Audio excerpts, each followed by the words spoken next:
নমস্কার বন্ধুরা, গৌরীর কিচেনে সবাইকে স্বাগত। আমার চ্যানেলের রেসিপিগুলো আপনাদের ভালো লাগলে লাইক, শেয়ার এবং সাবস্ক্রাইব করতে কিন্তু ভুলবেন না। এই দেখুন বন্ধুরা, আমি এই রেসিপিটি বানানোর জন্যে একদম কচি উচ্ছে গাছের পাতা নিয়ে নিয়েছি।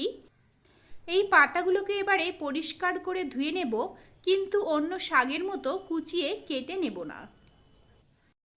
কড়াইয়ে দিয়ে দিচ্ছি 1 টিস্পুন তেল।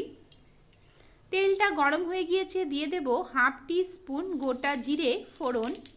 জিরেগুলো দেখুন ফুটে উঠেছে। দিয়ে দেব 8টা গোটা রসুনের কোয়া। রসুনগুলোকে এবারে কয়েক সেকেন্ডের জন্যে নেড়েচেড়ে নিয়ে ভেজে নেব। এই সময়ে গ্যাসের ফ্লেমটা একদম লোতে রাখবো।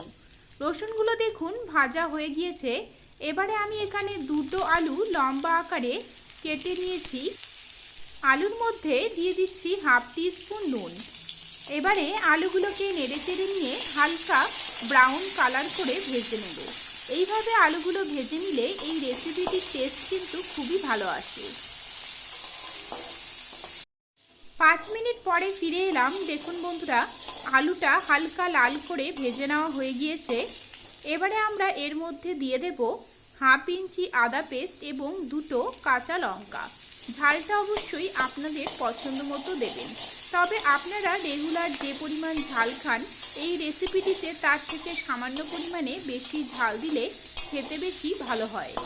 এবারে আদাটাকে কয়েক সেকেন্ডের জন্য নেড়েচেড়ে নিয়ে ভেজে নেব, যাতে আদার কোনো রকম কাঁচা গন্ধটা না থাকে। আদা ভাজা হয়ে গিয়েছে, দেখুন কয়েকবার নেড়েচেড়ে নিয়ে মিশিয়ে নিচ্ছি। এবারে এর মধ্যে উচ্ছের পাতাগুলো দিয়ে দিলাম। দিয়ে দেব 1 গ্লাস পরিমাণ জল। জলটাকে এবারে নেড়েচেড়ে নিয়ে মিশিয়ে নেব এবং আমরা গ্যাসের ফ্লেমটা লোতে রেখেই জলটাকে ফুটিয়ে নেব। আমি এখানে উচ্ছের পাতাগুলোকে কুচি করে কাটলাম না, কারণ কুচি করে বেশি কেটে নিলে রেসিপিটি কিন্তু খুব বেশি তেতো হয়ে যাবে। তাই আমি গোটা গোটাই রাখলাম, তেতোটা তাহলে কম পরিমাণে হবে। এবারে এর মধ্যে দিয়ে দিচ্ছি আরও হাফ টিস্পুন নুন এবং দিয়ে দেব হাফ টিস্পুন হলুদ গুঁড়ো। দিয়ে দেব একটা কুচি করে কেটে রাখা শুকনো লঙ্কা।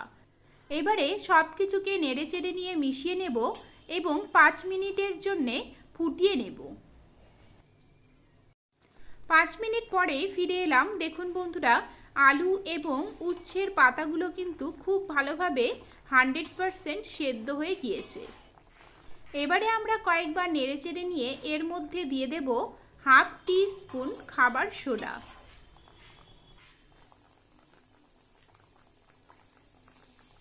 আমি এখানে উচ্ছে পাতার তেতো ভাবটা যাতে কমে যায় তার জন্যে খাবার সোডাটা দিলাম। আপনারা চাইলে এই খাবার সোডাটা নাও দিতে পারেন, তবে আমি যে পরিমাণ খাবার সোডা দিয়েছি ঠিক সেই পরিমাণে কিন্তু খাবার সোডাটা দিতে হবে। আমি এবারে আরও 2 মিনিটের জন্যে ফুটিয়ে নেব। আপনারা এই খাবার সোডা দিয়ে বাড়িতে আরও অন্য কী রেসিপি তৈরি করেন সেগুলো আমাকে কমেন্টে জানাতে পারেন। 2 মিনিট পরে ফিরে এলাম। দেখুন বন্ধুরা, একদম কমপ্লিট হয়ে গিয়েছে আমার এই রেসিপিটি এবং গ্রেভিটাও দেখুন অনেকটা গাঢ় হয়ে এসেছে।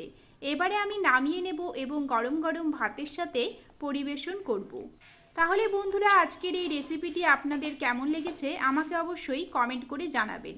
ভালো লাগলে আমার চ্যানেলটিকে সাবস্ক্রাইব করে নেবেন, লাইক ও শেয়ার করবেন।